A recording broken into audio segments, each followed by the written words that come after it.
अस्सलाम वालेकुम वरहमतुल्लाहि वबरकातुहू। मेरे प्यारे बच्चों, कैसे हैं आप? अल्हम्दुलिल्लाह हम सब फिर से इकट्ठे हो गए हैं अल्लाह सुब्हान व तआला की खातिर। बड़ी खुशी की बात है, अल्हम्दुलिल्लाह। चलें पहले दुआ पढ़ते हैं और फिर उसके बाद अपनी कहानी शुरू करते हैं।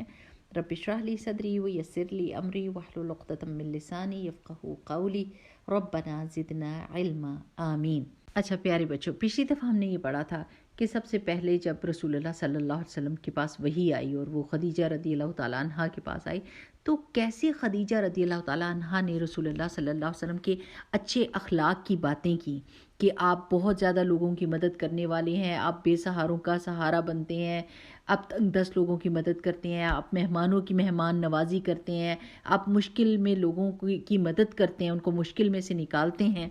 ये सब बातें अच्छे अखलाक की हैं। अब आपने ये बातें याद रखनी है क्योंकि आखिर में, लेसन के आखिर में मैं आपसे कुछ बात करूँगी इसके बारे में।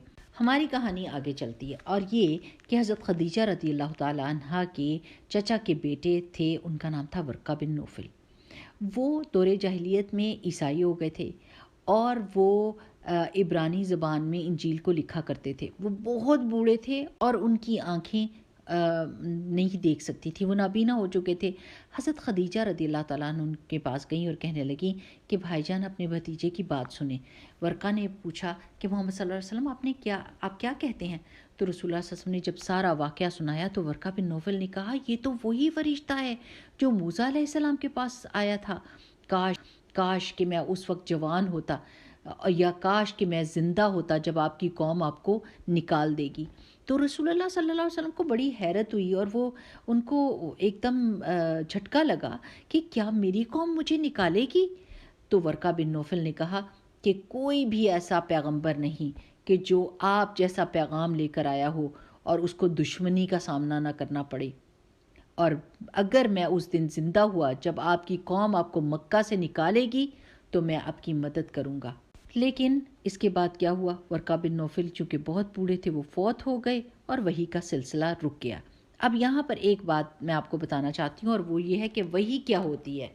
प्यारे बच्चों, वही का मतलब है राज वाला पैगाम, यानी सीक्रेट मैसेज। अब ये सीक्रेट मैसेज अल्लाह सुब्हानहू तआला की तरफ से चाहे फरिश्ते के ज़रिए से आए, चाहे अल्लाह सुब्हानहू तआला पैगंबर के दिल में डाल दें, और चाहे अल्लाह सुब्हानहू तआला डायरेक्टली पैगंबर से बात करें, ये सारे जो पैगामात जो पैगंबरों को दिए जाते हैं अल्लाह सुब्हानहू तआला की तरफ से, उनको वही कहते हैं। ठीक है, अब यहाँ तक हमने कहानी सुन ली है। इससे हमने क्या सीखा? अब हमने गौर करना है।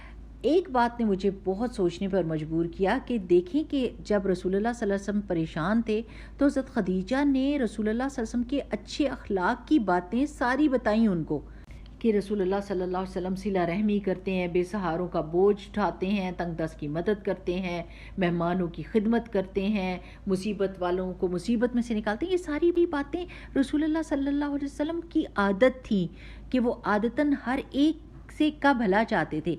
तो मुझे सोचना चाहिए और आपको सोचना चाहिए कि हम क्या अच्छे काम करते हैं कि जब लोग हमारा नाम सोचें या हमारे बारे में कोई ख़्याल उनके दिल में आए तो क्या हमारे अच्छे काम उनको याद आते हैं? क्या हम कोई ऐसे काम, अच्छे कामों की हमारे में आदत है जो लोगों को फ़ौरन याद आए? और दूसरा सबक जो मैंने सीखा है वो ये है कि जब हम नेकी का काम करेंगे तो ज़रूर बिलज़रूर कोई लोग ऐसे होंगे जो हमारे ख़िलाफ़ होंगे, जो हमारे दुश्मन होंगे। जैसे आप स्कूल में नमाज़ पढ़ने लगते हैं तो कोई ना कोई लड़के और लड़कियां ऐसे होते हैं जो मजाक उड़ाते हैं और कहते हैं ओहो बड़े नेक बनने की कोशिश कर रहे हो, आप नमाज़ पढ़ोगे? तो आप कहते हैं जी हाँ हम नमाज़ पढ़ेंगे, और आप अपनी नेकी को नहीं छोड़ते इस वजह से कि कोई आपका मजाक उड़ा रहा है। और कभी ऐसा होता है कि आप अपने उस्ताद की बहुत इज़्ज़त करते हैं, उनके काम करते हैं, उनकी मदद करते हैं, तो कुछ लड़के और लड़कियां ऐसे होते हैं जो आपका मजाक उड़ाते हैं और कहते हैं ओहो आप तो टीचर के पेट बन गए हो, आप तो बड़े लाडले हो उनके, और आपको कमतर समझने की कोशिश करते हैं और आपका मजाक उड़ाते हैं ताकि आप अपनी नेकी को छोड़ दें। लेकिन हाँ, आप अपनी नेकी को नहीं छोड़ते। आप कहते हैं कि कोई अगर बुरा बोलता है तो बोलता जाए, लेकिन मैं अपनी नेकी को नहीं छोड़ूंगा। फिर अक्सर ऐसे भी होता है कि जब आप अपने माँ बाप के बहुत ज़्यादा फर्माबरदार होते हैं और आपके दोस्त आपको कह रहे होते हैं हमारे घर आओ और ये और वो, तो आप कहते हो कि ہم اپنے امی ابو سے پوچھیں گے تو وہ کہتے ہیں ہو تم کیا ابھی بیبی ہو اپنے امی ابو کے؟ آپ کہیں ہاں جی ہم بیبی ہیں. ہمارے امی ابو بہت عقل مند ہیں، وہ ہمارے سب سے اچھے دوست ہیں، وہ ہمارے ہمدرد ہیں، ہم تو اپنے امی ابو سے ضرور پوچھیں گے. کبھی بھی لوگوں کے مذاق اڑانے کی وجہ سے یا ان کی دشمنی کی وجہ سے نیکی کو نہیں چھوڑنا میرے پیارے بچوں. ٹھیک ہے، چلیں اب اگلی دفعہ تک کے لیے السلام علیکم ورحمۃ اللہ. سبحانک اللہم و بحمدک، نشہد ان لا الہ الا انت، نستغفرک و نتوب الیک.